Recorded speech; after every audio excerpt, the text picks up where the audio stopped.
It's going to be recapping the Dana White Contender Series Week 4 fights. So, going to be first talking about Dylan Salvador versus Boljiki Oki. Honestly, I was very shocked with this.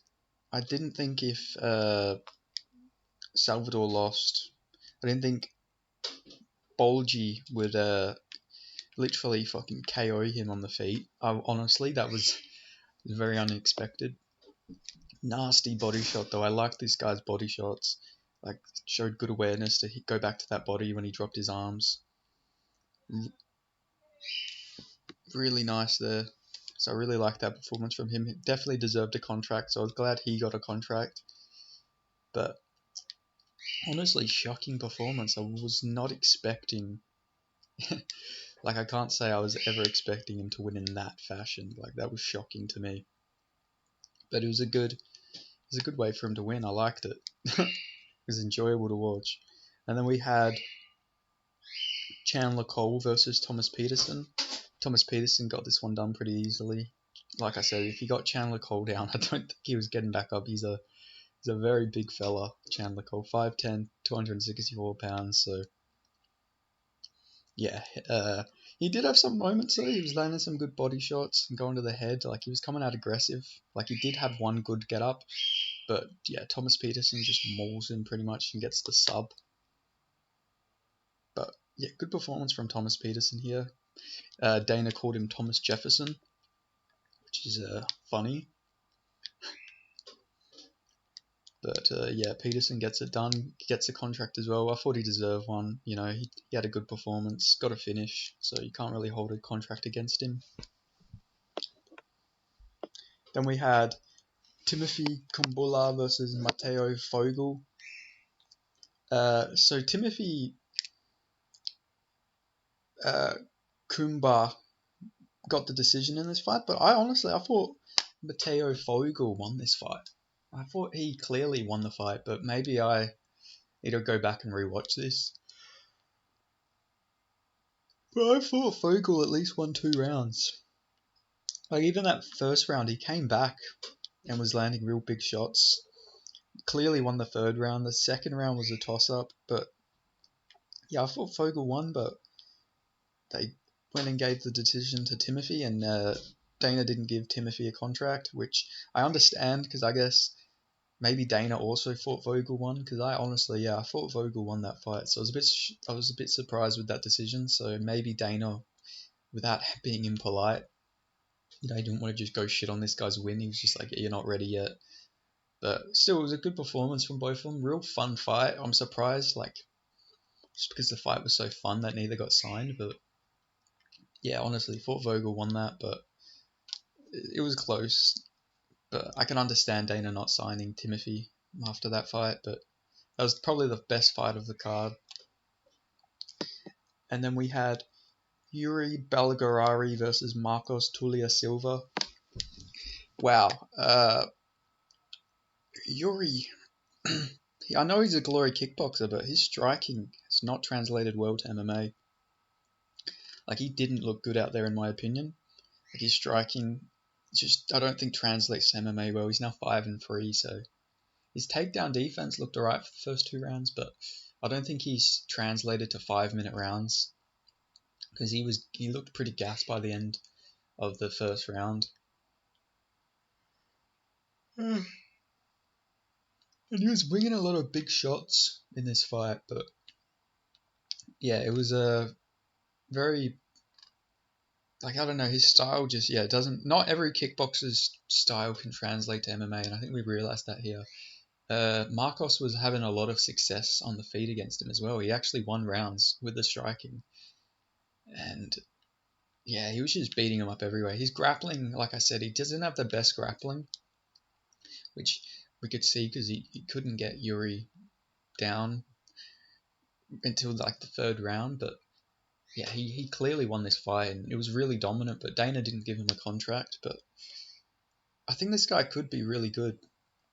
He's still young, and yeah, he showed a lot of good skill in there. But yeah, I can understand Dana not giving him a contract, but I probably would have gave him a contract just because he did go in there and, you know, beat a glory kickboxer on the feet. But I guess I can understand it. But yeah, Yuri Bolgarari's, yeah, his style just really doesn't translate to MMA from what I've seen. Like, that's just my opinion. But yeah, his striking, MMA striking, yeah, a bit rough.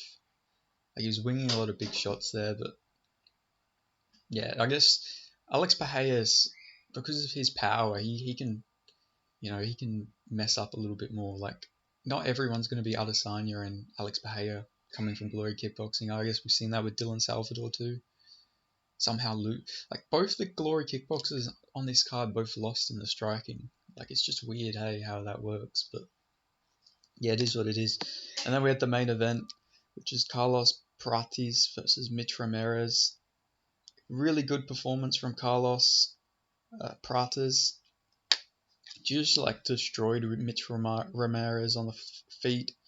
Stuffed. Oh no, he did get taken down at one point, but he got back up.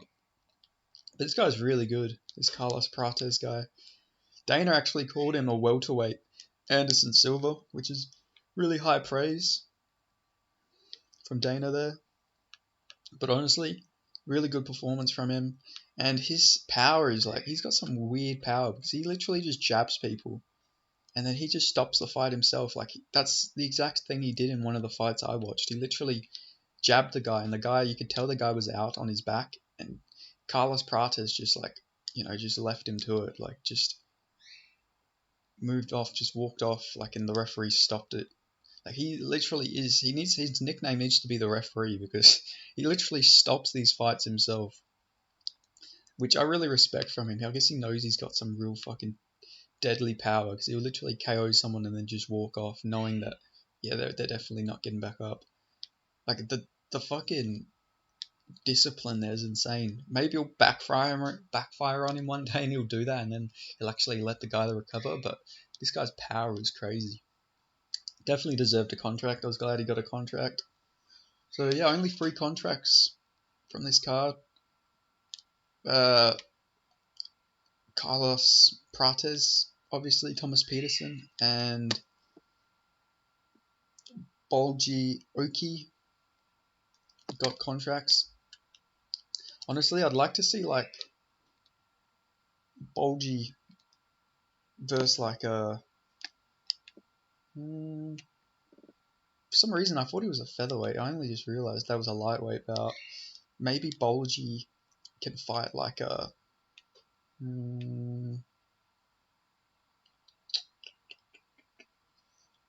Who's like someone who'd be fun for him to fight, like the lightweight division? Because lightweight's got a lot of fun fighters. I'm just trying to think what's like a fair, because you don't want to rush this guy like instantly up the rankings. So, you know, knocking out a glory kickboxer though was pretty impressive. Maybe you could do him versus like a Michelle Figlak. That probably makes some sense there.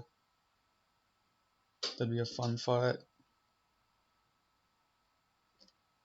For Thomas Peterson, I don't know. Give him Parker Porter. And for Carlos Prates, ooh, there's like welterweight's such a stacked division in my opinion. There's so many fighters at welterweight that could make for a fun fight. Maybe you could do Carlos Prates versus like Adam Fugit.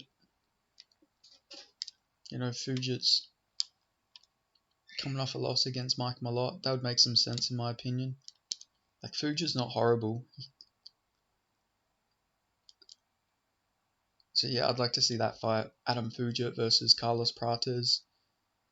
I reckon that'd be a fun fight. Real winnable fight for Prates as well. But also not like a complete mismatch. So yeah, those fights make sense for me. But yeah, some good signings from this card. Hopefully they do well. But yeah, fun card. Next week should be even better. Like, comment, subscribe. I'll catch you guys next time.